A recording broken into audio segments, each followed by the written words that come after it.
Good morning, Suprabhatam. आप देख रहे हैं हमारा यूट्यूब चैनल मनोहर वाणी।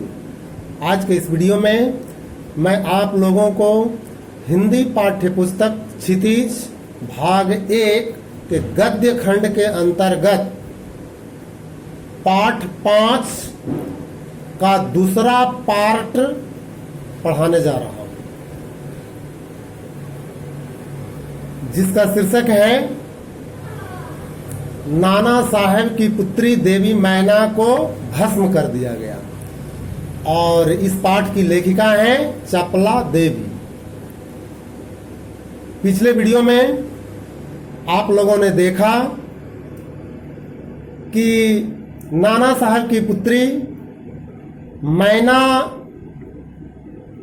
प्रार्थना करती है सेनापति हे से कि किसी तरह राजमहल को ध्वस्त होने से बचा लिया जाए। सेनापति हे उसकी बात से प्रभावित होकर और उसे अपनी पुत्री की सहेली जानकर उसकी रक्षा करने का प्रयास करते हैं, किंतु प्रधान सेनापति औट्रम को यह बात अच्छी नहीं लगती है। जब सेनापति हे प्रधान सेनापति जनरल औट्रम से महल को बचाने की बात करते हैं तो औट्रम कहता है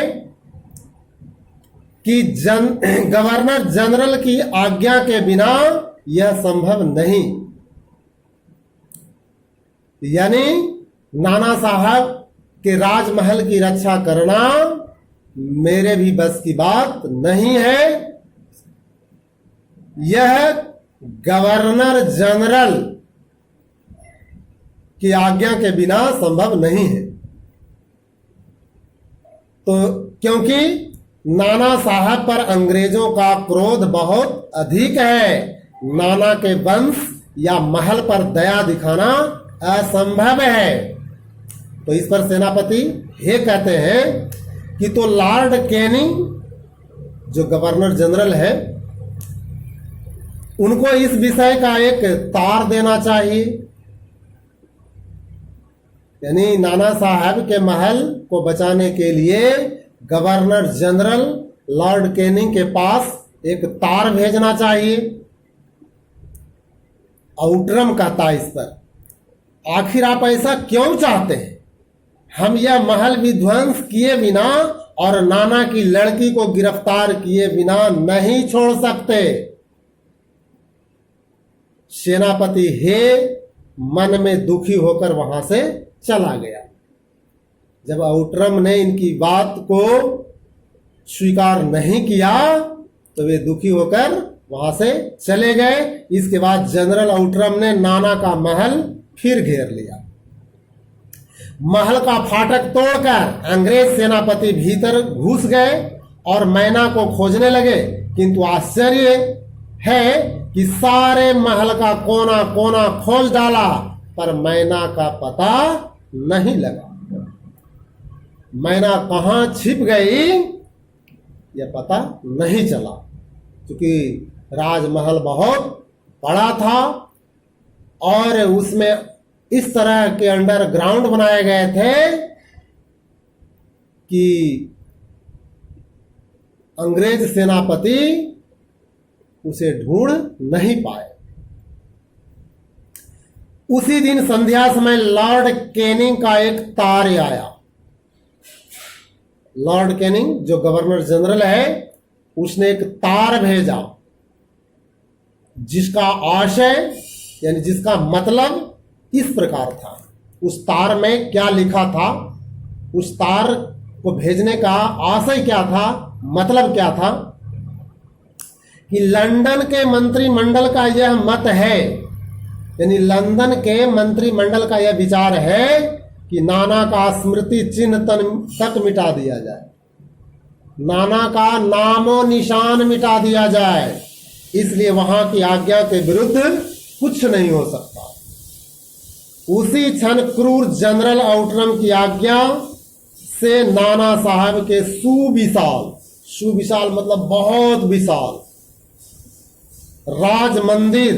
राजमंदिर यानी राजमहल पर तोप के गोले बरसने लगे।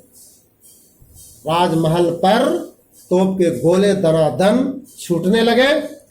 घंटे भर में वह महल मिट्टी में मिला दिया गया। यानी 1 घंटा के अंदर नाना साहब के राजमहल को ध्वस्त कर दिया गया, गिरा दिया गया, खंडहर में तब्दील कर दिया गया। उस समय लंदन के सुप्रसिद्ध टाइम्स पत्र में 6 सितंबर को यह लेख में लिखा गया। यानी 6 सितंबर को समाचार पत्र में, जिसका नाम टाइम्स है, लंदन का समाचार पत्र है जिसका नाम है टाइम्स, उसमें 6 सितंबर को छपा मिला कि बड़े दुख का विषय है कि भारत सरकार आज तक उस दुर्दांत नाना साहब को नहीं पकड़ सकी। भारत सरकार का यहां मतलब तत्कालीन अंग्रेज सरकार से है, जो भारत पर शासन कर रही थी। तो समाचार पत्र में छपा कि बहुत दुख की बात है कि आज तक भारत सरकार उस दुर्दांत नाना साहब को नहीं पकड़ सकी। दुर्दांत का मतलब खतरनाक, भयानक, जिस पर समस्त अंग्रेज जाति का भीषण क्रोध है। पूरी अंग्रेज जाति का भीषण क्रोध है, माने बहुत अधिक क्रोध है, गुस्सा है। जब तक लोगों के शरीर में रक्त रहेगा तब तक कानपुर में अंग्रेजों के हत्याकांड का बदला लेना हम लोग न भूलेंगे। क्योंकि नाना साहब ने कानपुर में अंग्रेजों के विरोध में षड्यंत्र रचा था। वहां कई अंग्रेजों की हत्याएं हुई थी, वहां के नर नारी मारे गए थे। इसीलिए अंग्रेजों का क्रोध इन पर बहुत अधिक था। उस दिन पार्लियामेंट की हाउस ऑफ लॉर्ड्स सभा में सर थॉमस हे की एक रिपोर्ट पर बड़ी हंसी हुई, जिसमें सर हे ने मैना की कन्या पर दया दिखाने की बात लिखी थी। सेनापति हे ने नाना साहब की पुत्री मैना पर दया दिखाने की बात जो लिखी थी तार के माध्यम से, उस पर काफी लोग हंसी मजाक करने लगे। उस पर काफी लोगों ने टिप्पणी की। हे के लिए निश्चय ही यह कलंक की बात है। अंग्रेज मंत्रिमंडल में, लंदन के मंत्रिमंडल में लोगों ने कहा कि हे ने मैना के लिए जो दया की याचना की है, यह निश्चय ही कलंक की बात है। समस्त अंग्रेज जाति के लिए हे कलंक है। जिस नाना ने अंग्रेज नर नारियों का संहार किया, यानी मौत के घाट उतार दिया, उसकी कन्या के लिए क्षमा।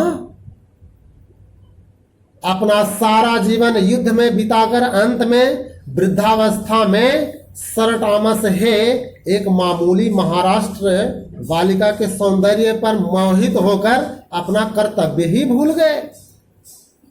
यानी लंदन के मंत्रिमंडल में सेनापति हे पर आरोप लगाया गया कि वृद्धावस्था में इन्होंने नाना साहब की पुत्री मैना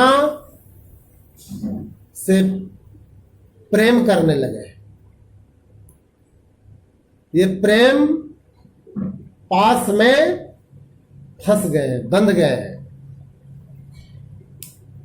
हमारे मत से नाना के पुत्र, कन्या तथा अन्य कोई भी संबंधी जहां कहीं मिले मार डाला जाए। नाना की जिस कन्या से हे का प्रेमालाप हुआ है, यानी प्रेम भरी बातें हुई है, प्रेम पूर्ण बातें हुई है, उसको उन्हीं के सामने फांसी पर लटका देना चाहिए। सन 57 के सितंबर मास में अर्धरात्रि के समय चांदनी में एक बालिका स्वच्छ उज्जवल वस्त्र पहने हुए नाना साहब के भग्नावशिष्ट प्रसाद के ढेर पर बैठी रो रही थी। सन 57 यानी 1857 सिपाही विद्रोह 1857 में हुआ था। तो 1857 के सितंबर मास में अर्धरात्रि के समय, आधी रात के समय, चांदनी रात में एक बालिका यानी मैना स्वच्छ उज्जवल वस्त्र पहने हुए, साफ सफेद कपड़ा पहने हुए और नाना साहब के भग्नावशिष्ट प्रासाद, भग्नावशिष्ट का मतलब होता है टूटा फूटा, खंडहर, और प्रासाद का मतलब महल, यानी जिस महल को अंग्रेजों ने ढा दिया, गिरा दिया था, उस खंडहर पर बैठकर रो रही थी मैना। पास ही जनरल आउटरम की सेना भी ठहरी थी और महल के पास ही में प्रधान सेनापति जनरल आउटरम की सेना भी ठहरी थी। वह उसे तुरंत पहचान कर बोला,